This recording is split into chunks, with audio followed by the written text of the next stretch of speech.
Welcome to Integrity Inspire, your daily dose of inspiration and motivation, featuring the bright and talented members of the Integrity Marketing Group family. Now, here's your host, Integrity co-founder and CEO, Brian W. Adams.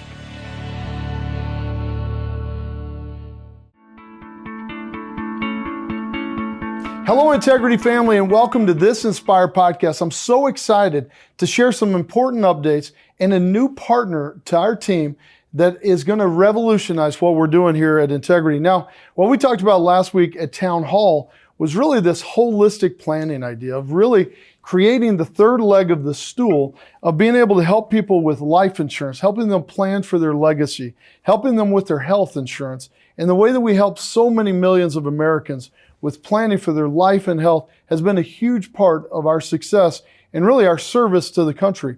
And then now we know that there's a need for helping people plan for the good days ahead and really helping them plan for their wealth. And this opportunity of creating this third leg of our stool to make sure that people have a sturdy platform so that they can rest is a huge part of our holistic planning concept here that I think will help us well into the future. And I'm so excited to welcome this third leg of the stool and our new president of Integrity Wealth, Craig Walling, to the team. Craig, thank you so much. I know we've got a lot to talk about. I really want to introduce you to the team. But before I do that, Craig is a very humble man. And he wouldn't tell everybody about his incredible, illustrious background. But he has been the head of Europe for Charles Schwab. He was the head of the private bank for UBS. And also a managing director and one of the leaders at Alvarez and Marshall, which we embarked in a consulting arrangement. So I know you're new to Integrity in this role, but you've been working with Integrity for a long time. And so it's an honor. It's frankly humbling to have you and your level of expertise joining us at this pivotal moment in our history to lead this third leg of the stool, as we like to call it, in Integrity Wealth. So, man, thank you so much for joining us. We're just humbled and honored to have you. Well, I'm at this point in my career to have this opportunity. I call it capstone. Yeah. To be able to take 36 years of prior experience and sort of focus it on this individual opportunity. As we've talked before, Integrity is unique. I can say that with experience. I was here for 14 months. Yeah. As we developed the thesis and moved into implementation and operating status, which it is today. The first recruits have been brought in. We're beginning to assemble the various affiliates into the operating model. And 12 months ago, that was a pipe dream. Yeah, listen, it's interesting. 2.5 years ago, we had zero assets under management. We weren't really even in the wealth management business. And one of our thoughts were that we're serving people with their life and health needs. And that's a very important part of what we do. But there's this incredible part of the population that is being underserved with their wealth management needs. And so we went on this journey to say, what if we were able to step in and serve that community, especially what we like to call the mass affluent, people who are everyday people like me and my family and you and others that don't have the access to go to the biggest investment banks and get the best advice. We said, what if we were able to create a platform that would be able to provide the same level of service and support and products to all Americans to make sure that we provide better coverage. And we went from zero in assets to almost 50 billion of assets in the last 2.5 years. And part of that was we kind of pulled back up and said, we really need to make sure we're organizing this the right way. Mm-hmm. And so we had this vision of having Integrity Life, which is led by Tess Grace, and she's just an amazing leader, and we're honored to have her. We've got Integrity Health, and our health business has never been stronger, and we've got such an incredible leader in Ryan Kimball as the president of Integrity Health. And then really kind of creating this idea of holistic planning with Integrity Wealth, but we needed a leader. And so part of our discussion is we've been working with you for 14 months to help us really bring all that together, because at some point you move so fast that you need to bring outside advisors in to say, here are ways that I think you can be more efficient, create a better model so that you can scale and grow faster. And so we brought in A&M and your firm and you led that project for us. And you've gotten to know all of our wealth leaders intimately, spent a lot of time with them. You've got to know our team really well. And then part of that was we need the right leader to take us on this journey. And I remember when we said, Craig, who do you think could lead us in this? And would you be interested? And you were like, yeah, pretty good gig. And I'm not sure I'm ready for that big step. But as you kind of got to know us and you got to see the opportunity we have, you got inspired. This podcast is called Inspired, but you got inspired and said, man, this is something, you're creating something that's maybe never been done before. And maybe integrity is the only people who could create it. And I remember you talking about how we were so far ahead of where anyone else could be. And so what was it about the integrity opportunity that got you excited, but has now have you here leading this for us today? Part of the basis for that is my experience. Yeah. So I've been 20 years at Citibank, 6 years at Schwab. I forgot Citi when I was in. You were at Citi for a long time. And then sort of finished it off my operational career, running businesses, large scale enterprises with UBS. Yeah. And at UBS, you had over 7,000 advisors, financial professionals that you were working with. And UBS is known for, all of those organizations, frankly, are known for just being incredible organizations. And the leadership you provided is a big part of that. So congratulations on that part of your career. Well, there were stepping stones. It was conscious movement from one to the other. And if you had to pick three organizations to better understand wealth and asset management, I'm not sure I could have picked a better three. But the lessons there were one to the other.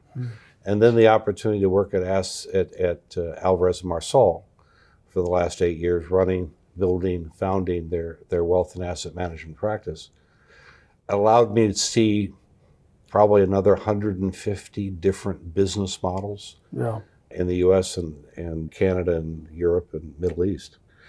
And with that as a basis, so I think I know what good looks like. Yeah.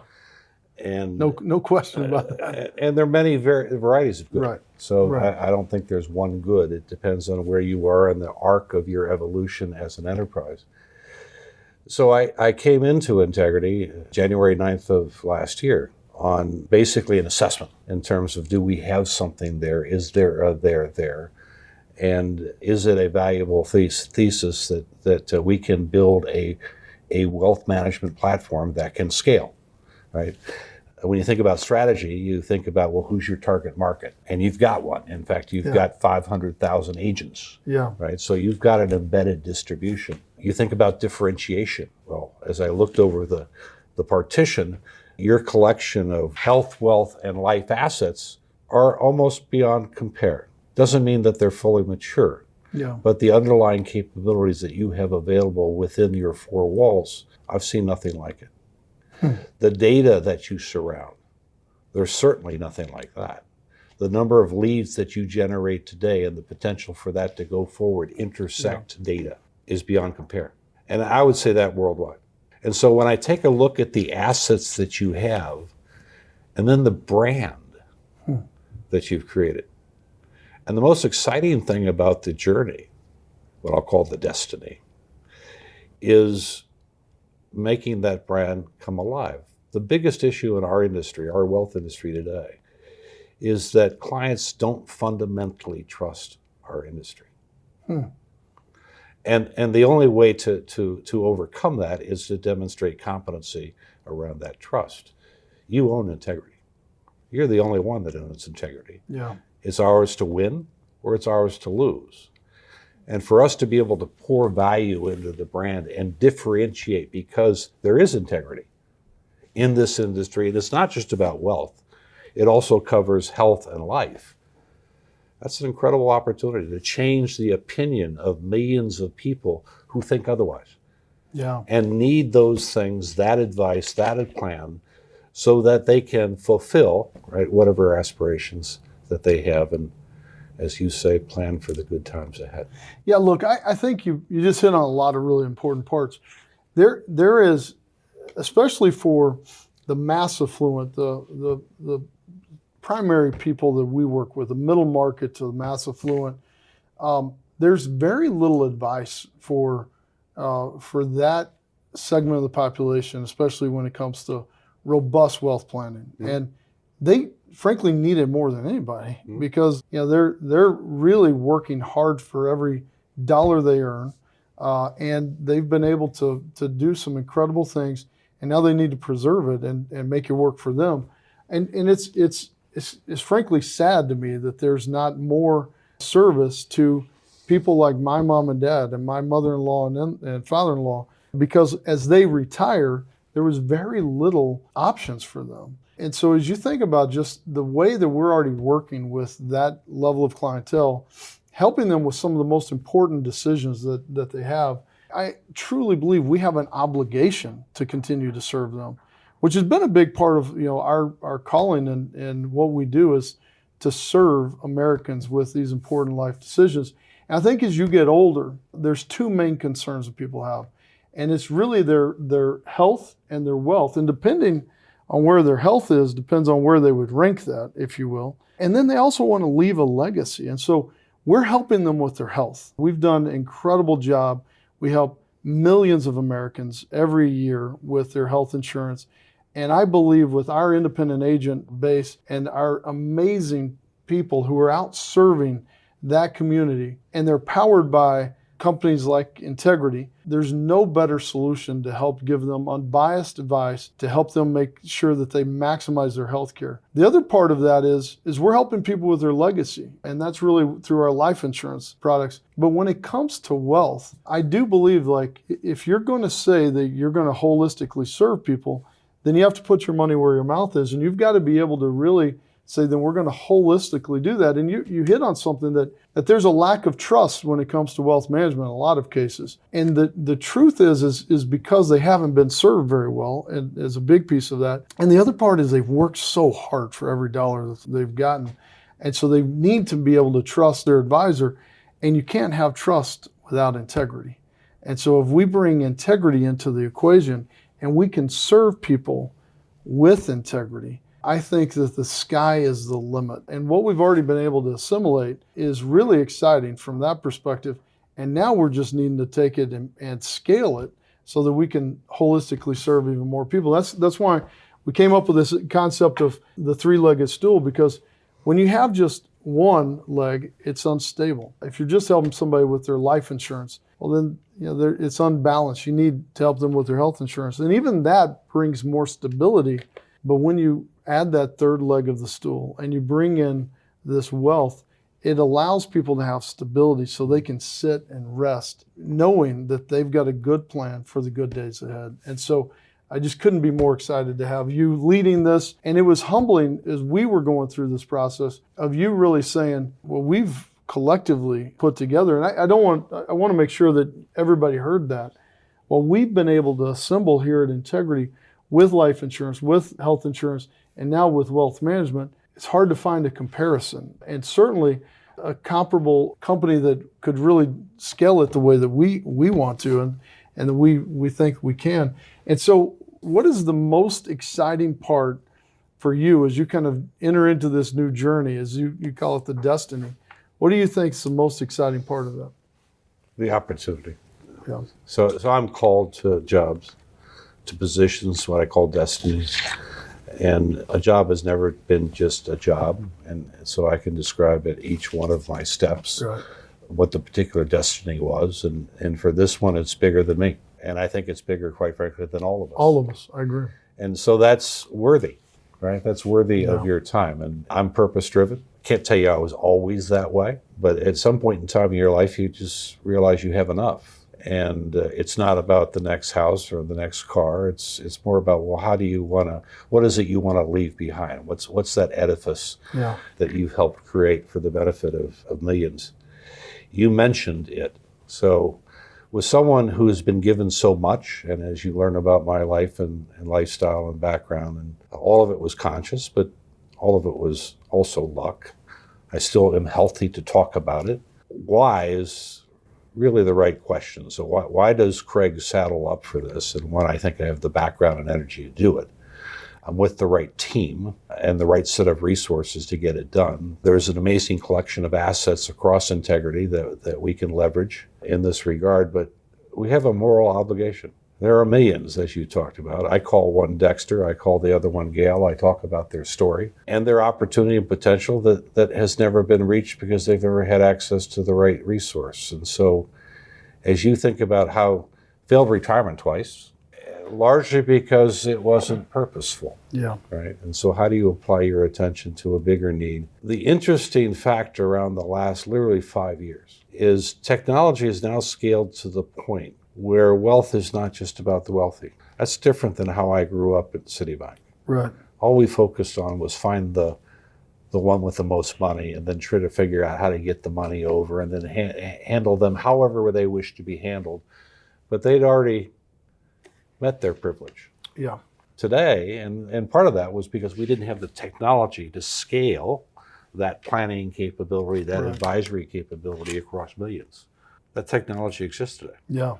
And so that the cost of that value proposition to deliver to a wealthy individual is now so slimmed down that you can expand that literally across millions. Which allows us to now democratize this entire system so that we can serve more people, which is such an important part of it. Yeah. Yeah. Our ability to take, and we talk about an arc. Right? Clients go through an arc and they go through what we call wealth positioning. So positioning yourself to become wealthy. Part of that's education. Part of that's, are you married? Who do you associate with? Where do you get hired? Do you have the behaviors? Wealth creation. So how do we have the skills now to create wealth, either through proper investment, real estate, or otherwise? And then lastly, wealth deaccumulation. Well, wealth, life, and health cycle throughout that arc. Yeah. And so it's our opportunity to take the data, to understand where clients are within that arc, to cycle up the right opportunity, the right content to give them advice, the right product to give them the solution at the right time, at the right place. Yeah. And then to understand when they're going through another event that cycles up another need and may bring together a life, wealth, and health solution.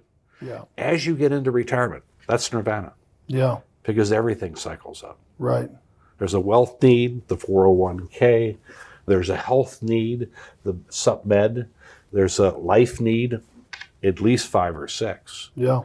And how do we become that advisor, that trusted advisor, going back to integrity, that is enabled, that is empowered to deliver all of that at one time, one place to one client, and then report on it. Yeah.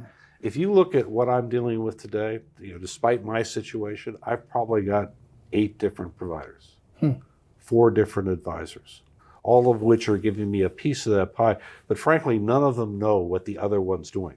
Right. Because that's my job. I don't want that to be my job. Right, right. I want a you that comes into me and says, well, here's your wealth situation, here's how your life situation dovetails to that, and oh, by the way, we've got you covered on health. Which is this idea of holistic planning. And people want to take friction out of their life, right? So my wealth advisor is an amazing guy, and I've known him for 20 years. He's been with me through that arc, right? He's been with me when I couldn't fund an IRA, and now he's still with me today, and I still can't fund an IRA because I've got all my money at Integrity. But no, it's been amazing to watch that. The thing he's never talked to me about? Insurance. Never once talked to me about life insurance, long-term care insurance.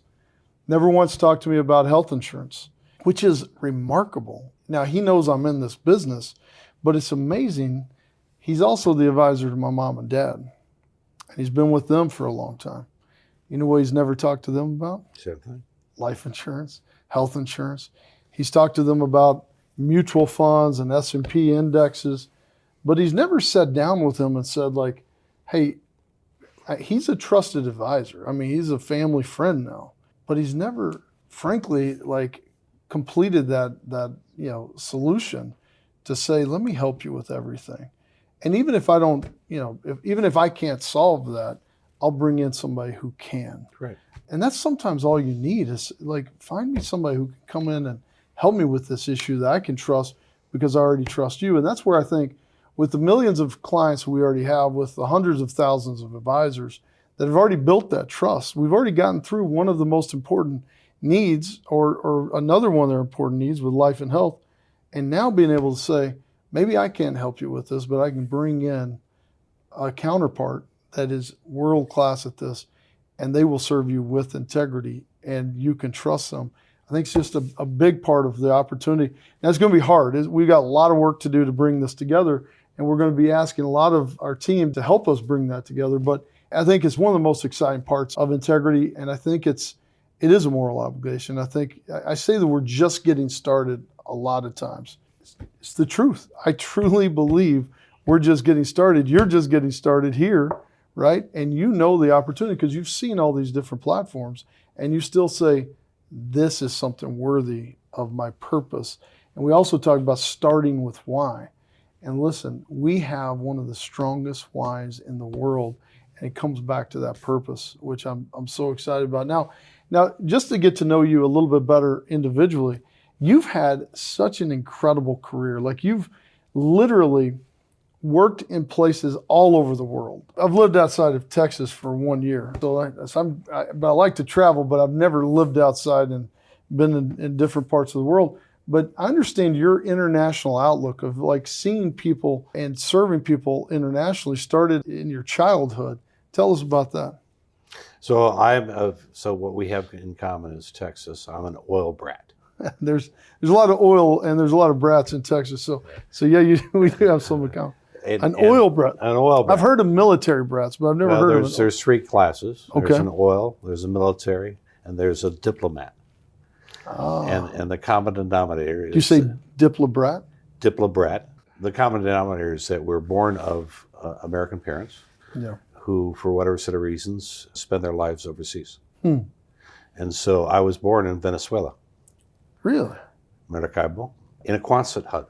What is that? Quonset hut is a corrugated aluminum building that's circular. Yeah. Has two doors, has four windows, front and back, has a fan, but it doesn't have air conditioning. Wow. And in Maracaibo, the constant temperature is in the 90s.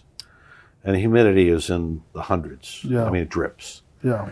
And so that was my first 5 years as my father went to find oil in Lake Maracaibo. He was a SO Exploration, a petroleum engineer. And part of the story is my father, because that was his father's avocation, her vocation. And my mother, who put up with that. And so while she didn't work, she raised two children and put up with Venezuela for 9 years until we were kicked out because of a coup. Yeah. Came back to the U.S. and then my father couldn't stay away from the oil business, and we went to Libya. No way. 1963 for 9 years, both under King Idris and Gaddafi. So we were there when Gaddafi overthrew Idris.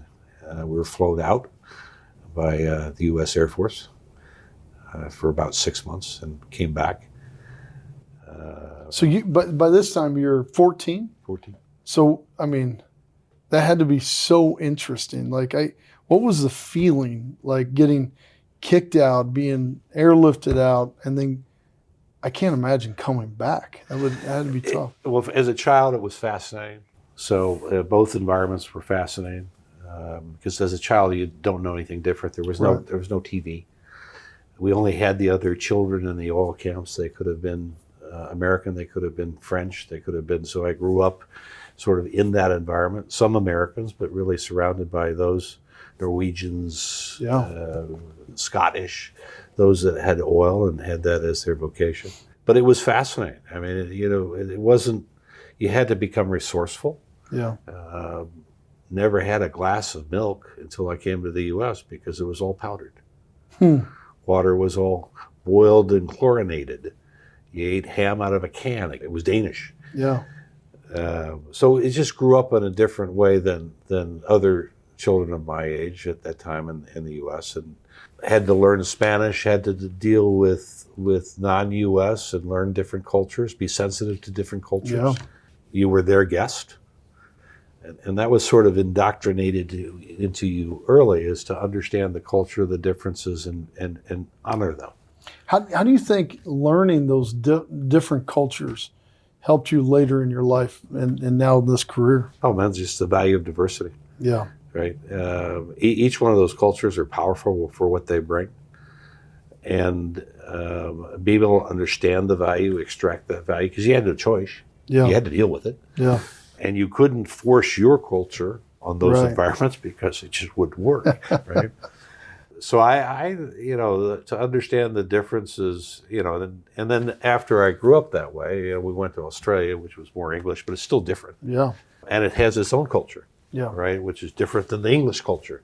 But understanding the differences and having to honor them, listening hard, sort of led me to the start of my career in professional, when I needed to get back overseas, because that's the way I grew up. But more importantly, I wanted to give that same exposure to my children.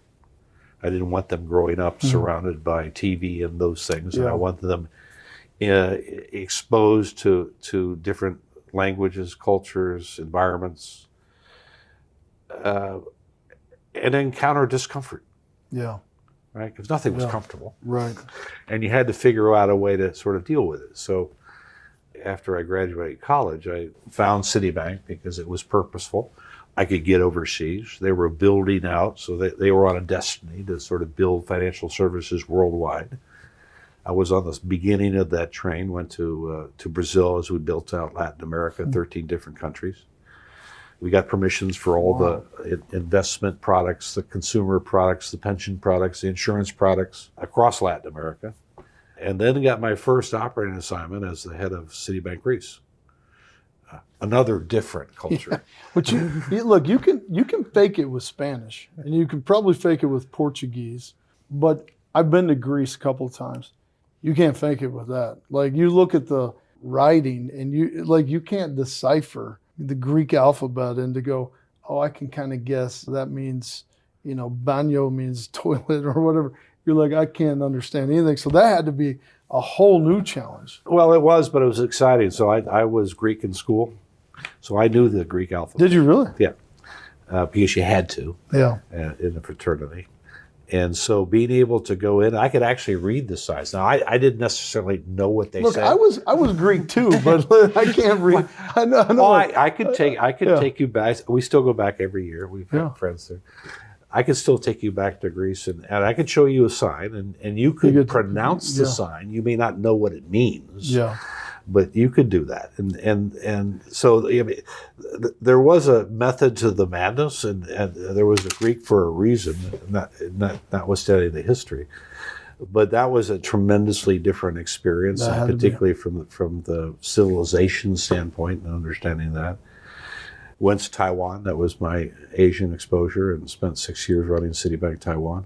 Wow. And then Singapore, where we opened up China, put .com activities in Japan. So the ability, I covered every continent. Yeah. And at that point, I chose to leave Citi and join Schwab and building out the Schwab story in the UK. But so the continuum is a curiosity about different people, different cultures, different environments, learning how to operate effectively in those environments with employees, 2,000 to 3,000, that had no idea what you were saying. Yeah. Right. You couldn't get up and articulate a point of view. You might have somebody who's translating it, but you never really know that they said it the right way. Yeah. Yeah. Or what they said. Or what they said. Or did it relate? Did it actually deliver the message you needed because of different cultural differences, right? Right. As you know, messaging is heart and mind. Yeah. And when you're translating through somebody else, the heart goes away. The mind is communicated, but you really can't communicate the heart unless you engage. And there are ways that I learned to do that. But my point being that what I learned through that transition and passed on to my children was how do you deal with discomfort? How do you deal with new and different environments? How do you honor that which you learn? And then how do you engage that in your day-to-day activities? And how do you lever the power of diversity? And I mean cultural diversity, right? I mean, nuances in people, how they behave, how their mores, their norms. And then how do you galvanize that into action and activity? And part of that is when you build a team, I'm very sensitive to diversity and what that means and how you bring that into the conversation.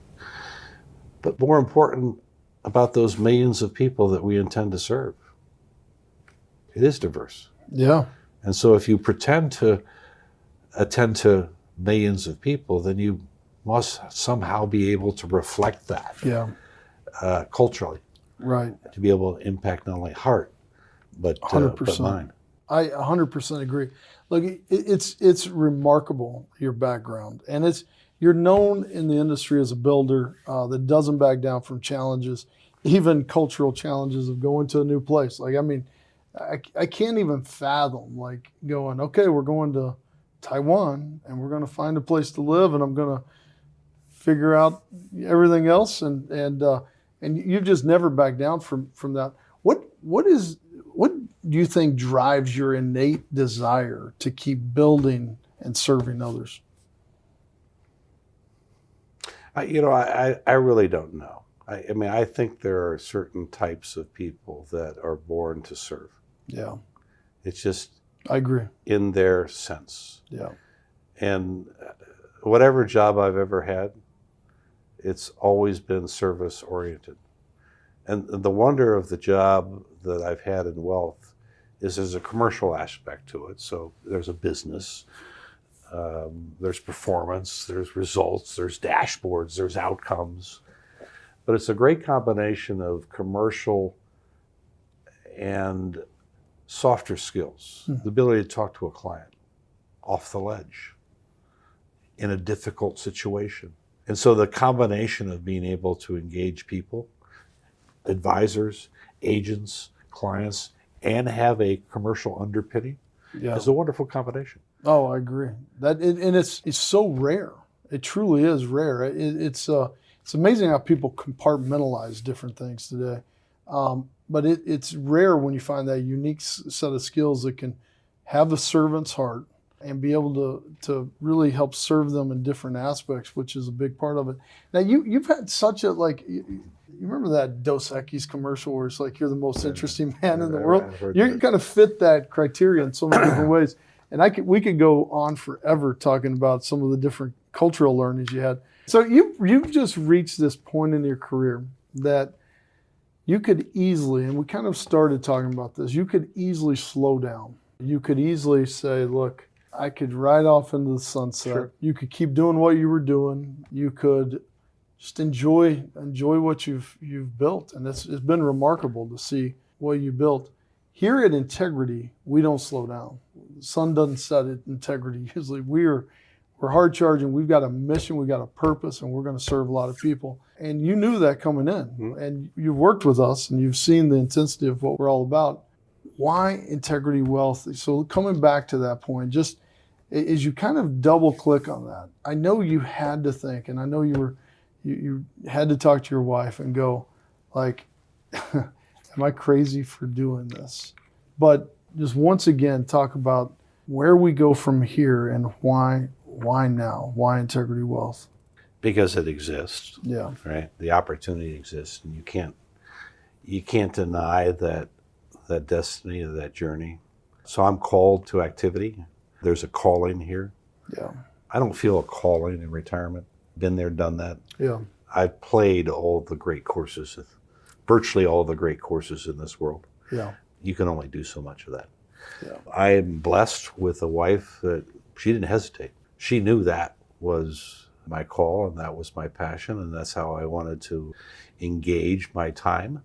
I'm driven, don't have much other than my wife and my children and grandchildren to focus on. I've still got a mother who's 97, so obviously I spend time there.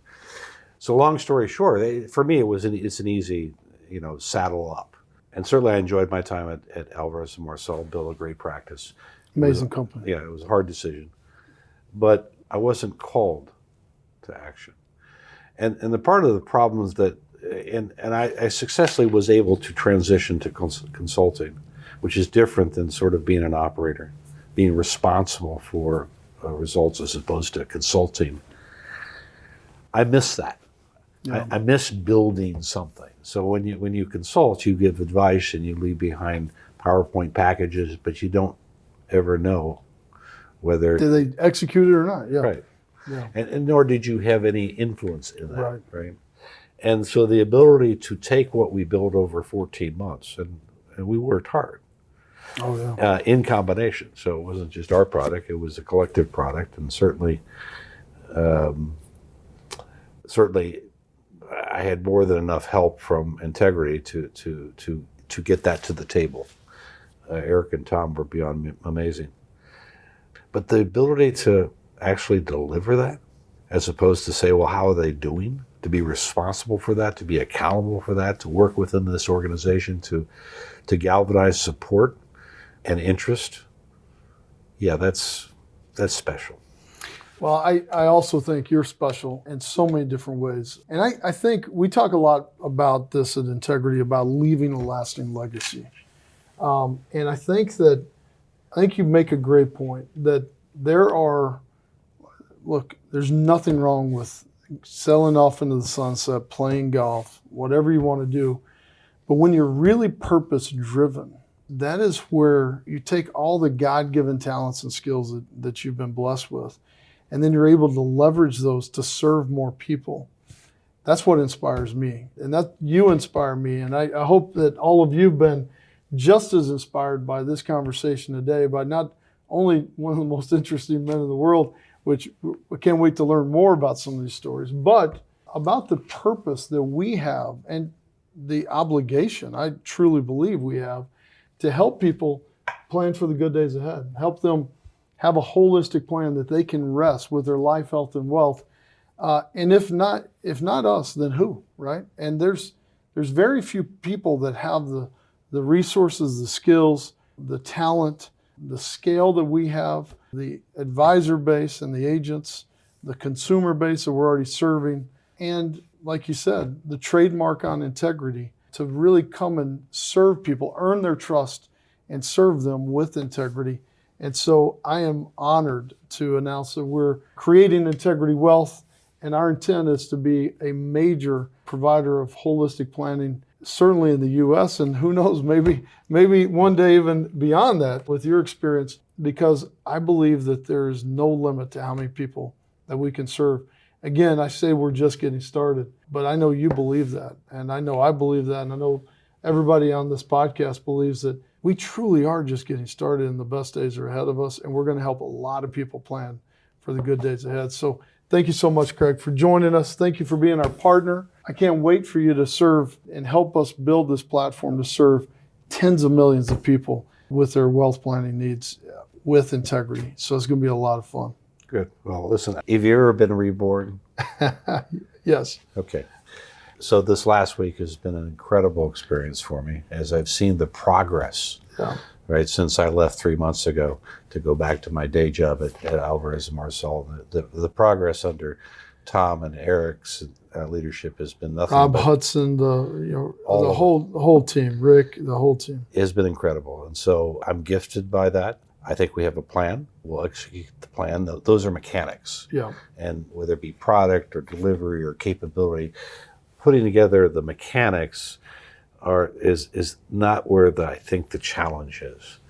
I think behaviorally, if I have a single message and if I say it once, I'm going to say it a dozen times. Be the brand. Because at the end of the day, our lasting legacy will be the brand. And so how we behave around the mechanics and platform that we create, how we behave in front of the millions of clients, the 500,000 agents, how we engage the agents with is be the brand, because that's where our opportunity is ultimately. And if people have said to me over and over, like it's pretty crazy that you want to name your company Integrity, but it's because we wanted to be held to a higher standard, right, and to be the brand and to live life with integrity. And together, there's no doubt we're going to be able to do that. So thank you again for joining us. I'm honored to be your partner. I can't wait for all of you to learn more. I want to thank all of our wealth teams who have already been working with Craig and the team on a lot of what we've been bringing together. And by doing that, we're going to be able to serve more people with our incredible brand and with all the incredible people that we have into the future. So I hope everybody has an incredible week. I hope you're just as inspired as I am. And now I can't wait to even learn more about the wealth planning options that we all have and how we can even holistically serve one another in a lot of different ways. So stay tuned. There's a lot more to come on this because we're just getting started. God bless you all. Hope you have an incredible week and can't wait to see where we go from here. God bless you and take care.